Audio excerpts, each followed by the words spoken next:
Fresh air.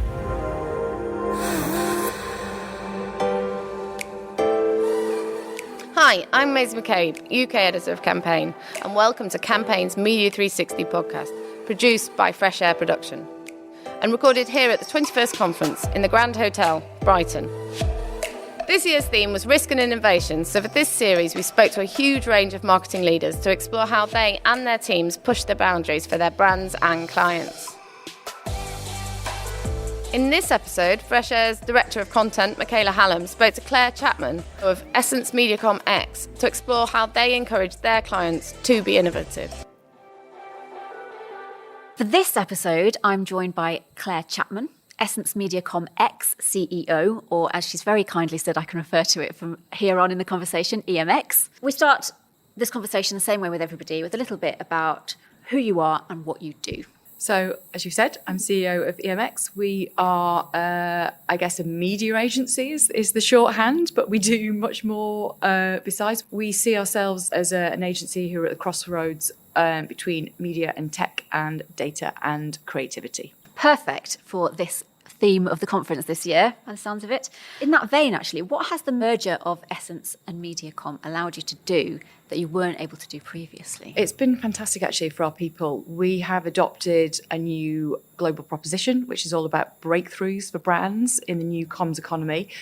And that has really allowed us to cement a new way of thinking and behaving. So today is all about risk and thinking about the language of breakthroughs and what breakthrough means. I think it's a really interesting serendipitous connection, actually, between those, because sometimes you have to take a risk to make a breakthrough. Yes. We're going to come back to that, actually, because that's exactly the sort of thing we want to talk about later on in the conversation. As you said, though, we're here today at Media360 in Brighton. The theme this year is risk. Let's get to know you a little bit more. What's the biggest risk you've ever taken? We'll come back to marketing in a minute, but in life? I think in life, life is all about a series of risks, I think. And for me, I think the biggest risks I've taken have been when I've moved roles.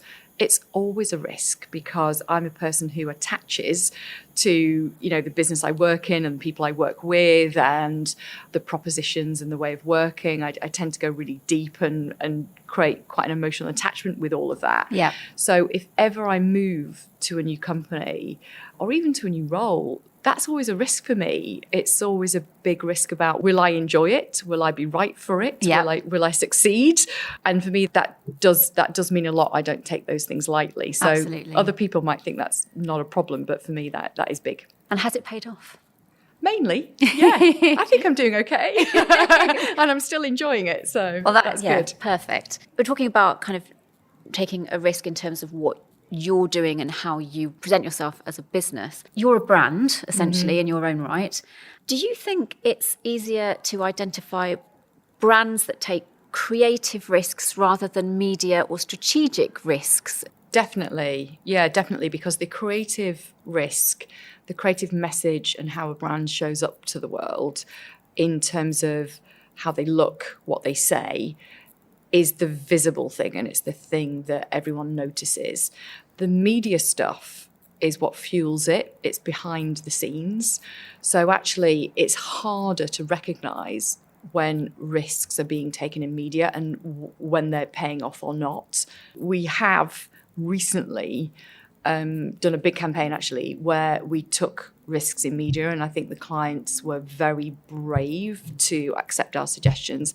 And actually, it has been noticed, but often you have to just write it up for an award and you have to kind of create that narrative and write it down for someone to read what you did and how you did it. Otherwise, it just doesn't get noticed. It's like working comms, isn't it? If it goes wrong, then everybody knows about it. If it goes right, then it's the execution. Yeah, and the well, if it goes wrong, people don't know about it necessarily, but the campaign won't work. And the brand won't get their sales or their conversions or whatever it is they're aiming to get. So it will be noticed in that business, but not necessarily by the wider population, be that population in media or marketing or wider. Can you give us any specific examples of those sorts of media risks? Yeah, so the one I'm thinking of actually is EE. So last year we launched the new EE, one of the biggest brand relaunches in I don't know, someone told me the last 20 years, so I'm going to say in a generation, Yes. just for dramatic effect.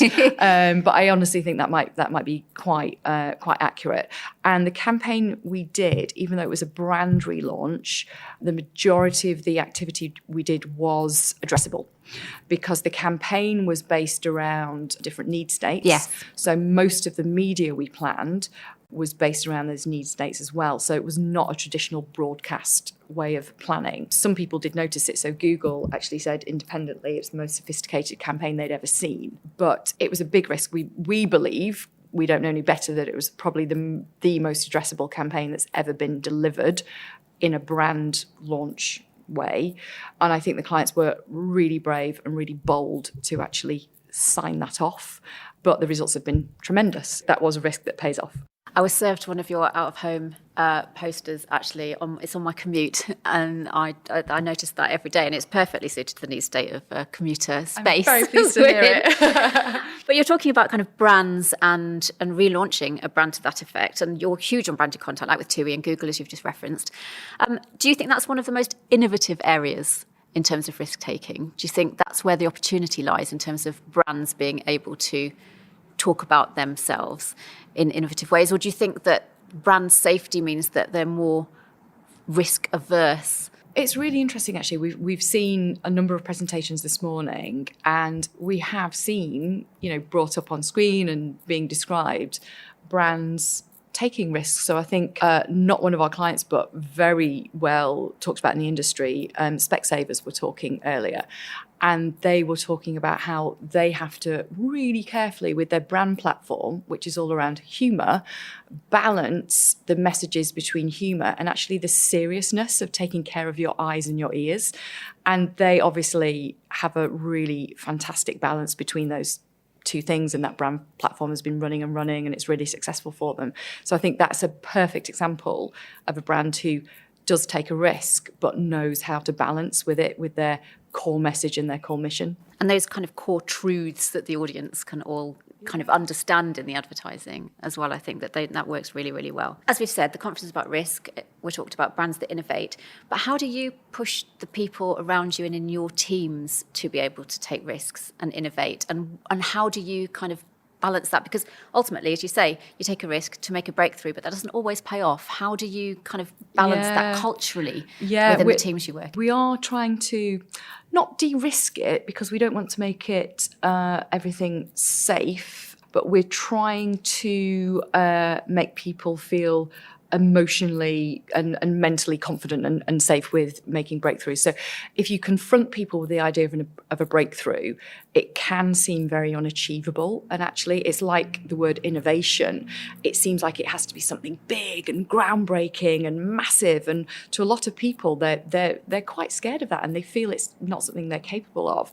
So we're trying to make people more comfortable with the idea of breakthrough by making them understand that breakthroughs can be very small as well as very large things. And often this is what you get in a campaign. There's kind of a incremental way of learning and edging towards improvements. Every increment is a small breakthrough, or there's very big steps that one can make. So we're trying to make people realise that breakthroughs come in all shapes and sizes, and that absolutely everyone is capable of delivering them. I really like that. It's about defining what risk and breakthrough even is in the first place, to help people understand, as you say, the steps that you can take to go there. And you've talked about that in your own teams. Does the same go for the clients that you work with? Would you use that same? Yeah, I think when you're talking with clients, you do have to do more of the effort to mentally de-risk things for them. Do you need to kind of do a more reassuring? Absolutely. More reassuring and more science behind things. You mentioned the difference between creative and media earlier, and creative, a creative idea is more about a mental leap and a leap of faith and a feeling. It can be very subjective, whereas media is treated much more objectively. And because there's so much data and so much science we can draw on, you are expected to deliver that and justify it and back it up, which I think it's right. Those two cracks, science those two and the practices art coming together. Yeah, they are different, and there are ways in which they overlap. But it is incumbent upon us, because there's so much money at stake, to make ourselves feel comfortable in the recommendation, and therefore our clients. Okay, moving on a little bit. What is the most innovative, going back to that word, or risk-taking work or brands that you most admire? Yeah, I think I have to go back to EE, because they are at the forefront of my mind because of all the great work we've been doing with them recently. But their big brand relaunch, it could have been a massive risk for their business.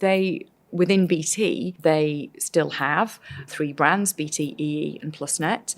And BT is obviously the legacy brand. And they took the decision to consolidate the vast majority of consumer communication and sign-ups around EE. So BT is still the holding company and it's still the primary brand for business to business. But EE is now the primary consumer-facing brand in that business. And to walk away from BT, this amazing legacy brand as the primary customer-facing brand, is a big step, and it's a big risk. And that campaign was 3 years in the planning because of that.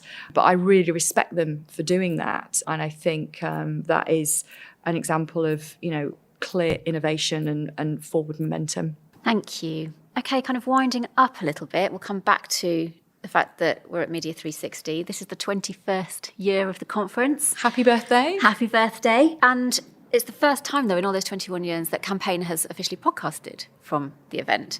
And podcasting in itself is something that's only really been, I think we had to stop explaining to people what a podcast was about 4 years ago. So it's still relatively new. And commercial radio is a boom. It's stronger than ever. So is audio an opportunity that you're excited by? Yeah, I think audio is one of the most overlooked media channels, actually. Thinking about traditional audio, it's still incredibly cost effective and often proved to be really, really effective as well on, econometrics or whatever measurement frameworks you're looking at. I honestly think it's underused as a medium. And it's, I was reflecting earlier, actually, it feels like the podcast show almost in the conference room this morning, because we started with podcasts and then there was a brilliant pitch for podcasts as well. And I was really surprised, actually, looking at the response in the room and the stats that were being brought out about how little investment there is in podcasts still. Very few hands went up when the question was asked about how many people had invested in podcasting. And I think it is still a massive untapped opportunity. And I think it was at first known as, quite niche and quite a specific audience, but I think we're seeing clearly that the figures are much broader. Why do you think it is untapped, though? Why do you think people overlook it? I think, honestly, it takes time to change behaviour. I think because it is audio, it's not one of those super sexy new tech innovations that someone mentioned earlier that said we all run towards. Yes. It's not got that cachet, which is a shame. I think it's maybe just a little bit too quiet and too intimate. But that's the quality that brands should be tapping into. And maybe it's not easy enough to buy yet. I don't know. I hadn't thought about that question, but definitely needs to be tackled. There's definitely untapped opportunity there. Brilliant. Thank you very, very much to Clare Chapman, CEO of EMX. Thank you very much for sitting down with me today. Thank you. I've enjoyed the conversation. Thank you. Thank you for listening to the Campaign Media360 podcast presented by Michaela Hallam, the Director of Content at Fresh Air Production, our podcast partner. There are lots more conversations to hear with a great range of marketing leaders, so please follow on your favoured platform so you don't miss an episode. Fresh